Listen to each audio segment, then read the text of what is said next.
அஸ்ட்ரோசைன் channel வாயிலாக உலகெங்கும் வாழ்ந்து கொண்டிருக்கின்ற சகோதர சகோதரிகளுக்கு அன்பார்ந்த வணக்கங்கள் மற்றும் வாழ்த்துக்கள். இன்றைய பதிவு மிதுன ராசி அன்பர்களுக்கு சனி பகவான் வக்ரமாகக்கூடிய இந்த காலகட்டத்தில் ஏற்படக்கூடிய மாற்றங்கள், திருப்பங்கள், பலன்களை பற்றி தான் இந்த பதிவில் நம்ம பார்க்க போகிறோம். சனி பகவான் எப்போ வக்ரமாகிறது, அதாவது 30ஆம் தேதி, ஜூன் மாதம் 30ஆம் தேதி, ஆனி மாதம் 16ஆம் தேதி சனி பகவான் வக்ரமாகிறார். எப்போ வக்ரம் நிவர்த்தி அடைகிறார்? நவம்பர் மாதம் 16ஆம் தேதி. அந்த இடைப்பட்ட நான்கு மாதங்கள் 15 நாளில் பார்த்தீங்கன்னா என்ன மாதிரியான பலன்கள் மிதுன ராசி என்பவர்களுக்கு 9ஆம் இடத்தில் அமர்ந்திருக்கக்கூடிய சனி பகவான் வக்ரமாகும் போது ஏற்படக்கூடிய பொதுவான பலன்கள். அப்போது சனி வக்ரம் அப்படின்னு என்ன? வேகம் எடுப்பது, உக்கிரமாக இருக்கிறது, அதாவது தன்னுடைய இயல்பு நிலைக்கு மாறிய தன்மை இருக்கக்கூடிய தன்மை. அப்போ சனி பகவான் எப்பவுமே ஒரு மந்தமாக இருக்கக்கூடிய ஒரு கிரகம் அல்லவா? இப்போ உக்கிரமாகிறார். அப்போ சுறுசுறுப்பாக, வேகமாக, விரைவாக செயல்படக்கூடிய சில தன்மைகளை கொடுக்கும். அதாவது 9ஆம் இடத்திலிருந்து அந்த பாக்கியஸ்தானத்தை கெடுத்து கொண்டிருந்தது அல்லவா? இப்போ அந்த பாக்கியத்தை உங்களுக்கு கொடுக்க போகிறார் அப்படிங்கிறது அர்த்தம். அதே சமயத்தில் அந்த 9ஆம் இடத்திலிருந்து 3ஆம் இடத்தை பார்த்ததெல்லாம் உங்களுடைய மனதளவில் தைரியம் இல்லாத தன்மை இருந்தது. அதாவது ஒரு தைரிய வீரியத்தில் ஒரு குறைவாக இருந்தது, ஒரு டல்னஸாக இருந்தது, ஒரு சோம்பேறித்தன்மை இருந்தது. ஸோ இந்த மாதிரியான விஷயங்கள் எல்லாமே மறைந்து, ஏன் நாம் இப்படி இருக்கிறோம், தனக்கு ஏன் இந்த குறைபாடு நடக்கிறது, ஏன் இந்த அழுத்தம், ப்ரெஷர் இருக்கிறது அப்படிங்கிறத தன்மையை புரிந்து கொண்டு வேகம் எடுத்து விரைவாக செய்து புத்திசாலித்தனமாக ஸ்ட்ராட்டஜிக் பிளான், ஒரு பக்கா பிளான் வகுத்து செயல்படக்கூடிய ஒரு அற்புதமான ஒரு காலகட்டமாக இந்த மிதுன ராசினருக்கு நிச்சயமாக அமையும். என்ன பாக்கியம் தடைப்பட்டிருந்தது? தகப்பன் சார்ந்த விஷயத்தில் சில தொல்லைகள் இருந்தது, பூர்வீகம் சார்ந்த விஷயத்தில் பல பிரச்சனைகள் ஏற்பட்டு கொண்டிருந்தது.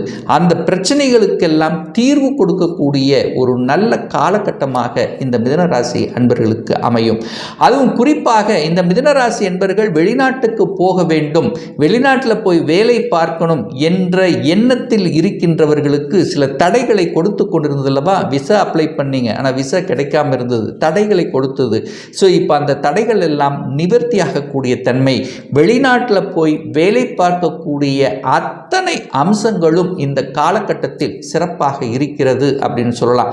அப்போது ஏன் இதை ஸ்ட்ராங்காக சொல்கிறேன்னா, அதுக்கு குரு பகவானும் பக்கபலமாக இருக்கார். அந்த குரு பகவான் தன்னுடைய அதாவது பாக்கிய பார்வையாக, அதாவது 9ஆம் பார்வையாக 8ஆம் இடம் என்கின்ற அட்டமஸ்தானத்தை பார்க்கிறார். அப்போ நிச்சயமாக நீங்கள் உங்கள் சொந்த ஊரை விட்டு வெளியில் செல்லக்கூடிய அதிர்ஷ்ட வாய்ப்புகளை நிச்சயமாக ஏற்படுத்தும். அதாவது ஒரு சிலருக்கு என்ன பாக்கியம் குறைப்பட்டது, ஒரு பணம் கொடுத்து வச்சுருந்தீங்க, ஒரு சில அதிர்ஷ்டம் இல்லாமல் இருந்தது, எனக்கு ஒரு ப்ரமோஷன் கிடைக்கணும், ஒரு பாக்கியம் கிடைக்கணும், ஒரு ப்ரமோஷனில் தடை கொடுத்து கொண்டிருந்தது, ஒரு இடமாற்றம் கிடைக்கணும், ஆனால் இடமாற்றம் இல்லாமல் அங்கேயே இருக்க வேண்டிய நிர்பந்தம். ஸோ இந்த மாதிரியான அழுத்தம், ப்ரெஷரோடு இருந்தவர்களுக்கு நீங்கள் விரும்பிய இடத்துக்கு இடமாற்றம், ப்ரமோஷன் கிடைக்கக்கூடிய ஒரு உன்னத காலமாக இந்த மிதுன ராசி அன்பர்களுக்கு நிச்சயமாக அமையும். அதே சமயத்தில் கடன் தொல்லை அதிகமாக இருந்தது, கடனை அடைக்க முடியாத ஒரு தன்மை இருந்தது. ஏன்னா 6ஆம் இடத்தை பார்த்தார்லவா? 6ஆம் இடத்தில் சில கெடுதல்களை கொடுத்து கொண்டு இருந்தது அப்படின்னு சொல்லலாம்.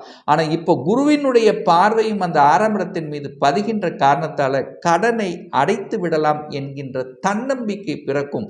அதே சமயத்தில் கடனை வாங்கி கடன் மூலமாக டெவலப் ஆகக்கூடிய வாய்ப்புகள், சந்தர்ப்பங்கள் இந்த காலகட்டம் இருக்கு. எதிர்ப்பை கொடுத்து கொண்டிருந்தார்கள், பகையை கொடுத்து கொண்டிருந்தார்கள், துரோகம் கொடுத்து கொண்டிருந்தார்கள், தொழிலில் உங்களுக்கு ஏதாவது சுற்றி எல்லாம் பார்த்தீங்கன்னா உங்களுக்கு எதிர்ப்புகள், பகை இருந்த காலகட்டம் எல்லாமே விலகி, அந்த எதிர்ப்பு விலகி, அந்த எதிர்ப்பை சமாளித்து அது நல்ல ஒரு செயல் திட்டம் தீட்டி, ஏன்னா நீங்கள் மிதுன ராசிக்காரர் அல்லவா, புத்திசாலித்தனம் மிக்கவர்கள் அல்லவா? ஸோ எந்த எதிர்ப்பை இருந்தாலும் அதை சமாளித்து அதை வெற்றி நடை கட்டக்கூடிய ஒரு காலகட்டமாக இருக்கும். அப்போ எதிர்ப்பாளர்கள் உங்களை விட்டு விலகக்கூடிய வாய்ப்புகள், உடல்நல தொந்தரவு கூட சிலருக்கு ஏற்படுத்தி கொண்டு இருந்திருக்கும். அந்த உடல்நல தொந்தரவுக்கு சரியான ஒரு ட்ரீட்மெண்ட் கிடைக்காமல் கூட கவலைப்பட்டு கொண்டிருந்திருப்பீர்கள். இந்த காலகட்டம் உங்களுக்கு நல்லவர்களுடைய ஆசியோட, பெரியோர்களுடைய துணையோட, குருமார்களுடைய ஆசீர்வாதோட ஒரு நல்ல டாக்டர், ஒரு நல்ல ஆஸ்பத்திரி கிடைக்கக்கூடிய வாய்ப்புகள், அதன் மூலமாக அந்த உடல்நலம் சார்ந்த அத்தனை பிரச்சனைகளும் தீர்வதற்குண்டான சாத்தியக்கூறுகளை இந்த காலகட்டம் நிச்சயமாக உங்களுக்கு உருவாக்கும். அதே சமயத்தில் ஒரு சிலருக்கு பார்த்தீங்கன்னா திருமண பாக்கியமே இல்லை, குரு பகவானும் 12ல் போய் மறைஞ்சிட்டார், எனக்கு திருமணம் நடக்கிறதிலேயே என்று இருக்கின்ற இந்த மிதுன ராசி என்பவர்களுக்கு திடீர் என்று திருமணம் நடக்கக்கூடிய அத்தனை பாக்கியங்கள் திடீர் அதிர்ஷ்டமாக உங்களுக்கு நடக்கக்கூடிய சந்தர்ப்ப சூழ்நிலைகளை நிச்சயமாக உருவாக்கும். அதே சமயத்தில் பார்த்தீங்கன்னா இந்த பொருளாதாரம் சார்ந்த விஷயத்தில் ஏற்றத்தை கொடுக்கக்கூடிய தன்மையும் இந்த காலகட்டம் இருக்கிறது, சிறப்பாக இருக்கிறது. ஒரு வீடு, வண்டி, வாகனம் வாங்கக்கூடிய யோகங்களும் இந்த காலகட்டத்தில் இருக்கிறதுன்னு சொல்லலாம். ஏன் இதை ஸ்ட்ராங்காக சொல்கிறேன் அப்படின்னா, இந்த அதாவது சுப செலவுகள், சுப காரியங்கள் செய்யக்கூடிய தன்மை, அந்த குரு பகவான் 12ஆம் இடத்துல உட்கார்ந்துருக்கார். அந்த சனி பகவானும் பார்த்தீங்கன்னா குருவினுடைய நட்சத்திர சாரத்தில் தான் பிரயாணம் பண்ணுறார். அப்போது சுப செலவுகளை செய்து மகிழக்கூடிய வாய்ப்புகள், அதே சமயத்தில் ஒரு வீடு, வண்டி, வாகனம் வாங்கக்கூடிய யோகங்களும் இந்த காலகட்டம் உங்களுக்கு இருக்கிறது. என குரு 4ஆம் இடத்தை பார்க்கிறார். அப்போ 4ஆம் இடம் என்பது சுகஸ்தானம். அந்த சுகஸ்தானத்தை பெருக்கிக் கொள்ளக்கூடிய சந்தர்ப்பங்கள், சூழ்நிலைகள் நிச்சயமாக உருவாக்கும். ஒரு சிலருக்கு ஷேர் மார்க்கெட்டில் திடீர் அதிர்ஷ்ட வாய்ப்புகளை கொடுக்கக்கூடிய தன்மையும் உங்களுக்கு உண்டாக்கும். குழந்தைகளுடைய படிப்பு சார்ந்த விஷயத்தில் இருந்து வந்த மந்த தன்மை, டல்னஸ், சோம்பேறித்தன்மை அத்தனையும் விலகி சுறுசுறுப்பாக செயல்படக்கூடிய தன்மைகள் இந்த காலகட்டம் உங்களுக்கு நிச்சயமாக உருவாக்கும். குழந்தைகளுடைய படிப்பு பிரமாதமாக இருக்கக்கூடிய தன்மை, குழந்தைகள் வெளிநாட்டில் போய் படிக்கக்கூடிய யோகங்கள் இந்த காலகட்டம் உங்களுக்கு சிறப்பாக இருக்கு. நண்பர்கள், புதிய நண்பர்கள் கிடைக்கப்பெறக்கூடிய சந்தர்ப்பங்கள், அந்த நண்பர்கள் மூலமாக உங்களுக்கு அடுத்த நிலை, அடுத்த வளர்ச்சி செல்லக்கூடிய வாய்ப்புகள் ஒரு சிலருக்கு ஏற்படுத்தும். ஒரு சிலருக்கு கூட்டு தொழில் செய்யக்கூடிய யோகம் இருந்தது. அதாவது மனைவியின் மூலமாகவோ அல்லது நண்பர்கள் மூலமாகவோ கூட்டு தொழில் அமைவதற்கான சாத்தியக்கூறுகள் ஒரு சிலருக்கு பார்த்தீங்கன்னா உங்களுக்கு ஒரு நல்ல பாக்கியம் கிடைக்கும் அல்லவா. சமூகத்தில் ஈடுபட்டு கொண்டிருக்கின்ற, சமுதாய பணியில் ஈடுபட்டு கொண்டிருந்த மிதுனராசி என்பவர்களுக்கு புகழ் பெறக்கூடிய வாய்ப்புகள், சந்தர்ப்பங்கள் இந்த காலகட்டம் சிறப்பாக இருக்குது.